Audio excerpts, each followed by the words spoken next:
ఓటేయాలా, మంచి వాళ్ళని ఎన్నుకోవాలా, పలానా వాళ్ళకి ఏమని నేను చెప్పను. ఎందుకంటే నా సినిమాలు అందరూ చూడాలి కదా, వద్దు. కాకపోతే ఎవడు అధికారంలో ఉన్నా తప్పు జరిగితే మాత్రం మాట్లాడతా, ఎందుకంటే నేను జనం తరఫున మాట్లాడతా. కాబట్టి ఈ బిర్యానీ పాయింట్ సూపర్ సక్సెస్ అవ్వాలి. మనోడు ఇంకా తిరుపతిలో 4-5 పాయింట్లు, పక్కనే నగిరి రోజా గారి కాన్స్టిట్యున్సీ ఆడ point, railway Koduru Srinivas point, ఇట్లా మంచి అభివృద్ధి చెందాలని మనస్ఫూర్తిగా కోరుకుంటా ఉన్నా. రేపు 13వ తారీఖు నాడు ఖచ్చితంగా అందరూ ఓటేయండిరా, మీకు దండం పెడతారా. అమ్మ ఒక్క నిమిషం, ఒక గంట స్పెండ్ చేయడానికి సస్తారేమే, నాకు అర్థం కాదు. అది మీ హక్కు, మీ పిల్లల కోసం, వీళ్ళందరి కోసమే మనం ఓటేసేది. ఓటేయటానికి రండి. నేను ఒక్కన బాబోతే ఏమొద్దు అనుకుంటారు. బిర్యానీ పాయింట్కి వచ్చి ఓపెనింగ్కి వచ్చి ఇదేందంటారా?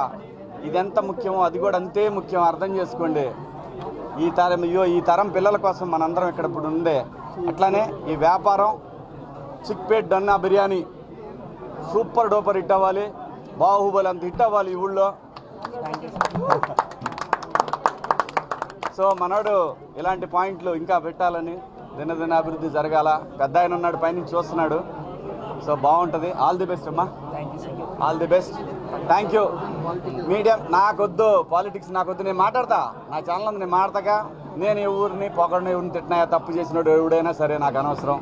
ఎందుకంటే రేపటి తరం బిడ్డల ఆస్తుల్ని ఈ తరం నాయకులు దోచుకుంటున్నారు. అది తప్పు, పాపం తగులుద్ది. అమ్మ తోడు కర్మ తిరిగి మళ్ళీ వస్తుంది. మనం ఎంతమంది పొట్టలు కొడితే తినటానికి కూడా ఉండదు మనకి. ఎందుకంటే ఏ రోగాలు వస్తాయి, అది నేను అనేది. తినటానికి లక్షల కోట్లు ఉంటుంది, రోగాలు కర్మ ఎవ్వడిని వదలదయ్యా.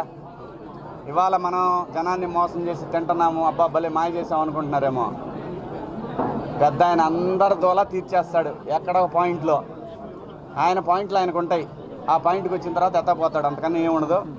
కాబట్టి అందరూ బాగుండాలి, మనందరం బాగుండాలి, సమాజం బాగుండాలా, ఆంధ్రప్రదేశ్ బాగుండాలా, మన తెలుగు వాళ్ళు ఎక్కడున్నా బాగుండాలా.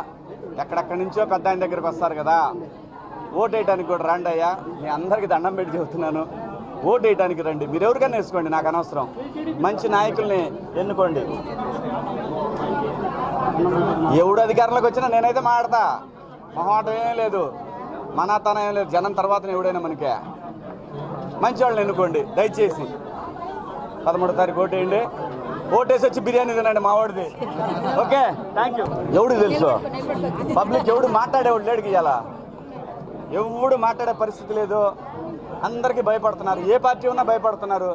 ఎవడు వీళ్ళు, ఎవడయ్యా జనాన్ని భయపెట్టడానికి? పోలీసు వాళ్ళు భయపెడతారా? తప్పు చేయకుండా ఎందుకు భయపడతాడు? మీకు ఎవరికి తెలియదేమో, పోలీసు వాడి మీద కూడా కేసు పెట్టచ్చు. పోలీస్ స్టేషన్లో కేసు పెట్టకపోతే వాడు ఎస్ఐ అయినా కానిస్టేబుల్ ఎవడైనా సరే తప్పు చేస్తే మాత్రం పోయి కేసు పెట్టచ్చు. భయపడబాకండి, ఎవడికి భయపడాల్సి. ఈ రోజులో భయపడటం ఏందయ్యా? మనం కట్టే పన్నులతోటి జీతాలు తీసుకుంటా, మనం కట్టే పన్నులతోటి రాజకీయ పదవులు పొందుతా, ప్రభుత్వాలను ఏర్పాటు చేసుకుంటా, మనల్ని ఎవడు భయపెట్టేదే? 175 కాదు 275 తెచ్చుకోబ్బా, నాకేంది. కావాల్సింది జనానికి మంచి పరిపాలన అందిండి ఎవడైనా. లేకపోతే మాట్లాడతా. ఏం చేస్తారు? బాగైతే నా స్థలాలు ఏమైనా ఉంటే లాక్కుంటారు. లాక్కు పెద్ద ఆయన ఉన్నాడుగా, ఆయన ఇంకో రూపంలో నాకు ఇస్తాడు. నేను ఎవరిది లాక్కోలేదు కదా. లాక్కుంటాం, పీక్కుంటాం, అందరికీ దోలు తీరుస్తాడు పెద్ద ఆయన. ఊరికే నా బలం ఉందని లాక్కుంటానంటే కుదరదు. కాబట్టి ఎన్ని వద్దు.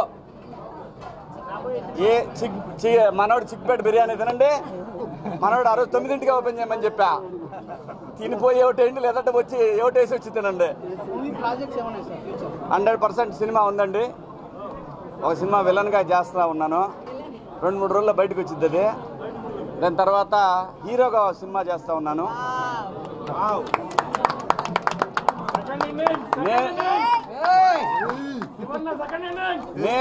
నేను లయ ఇద్దరం కలిసి చేస్తున్నాం.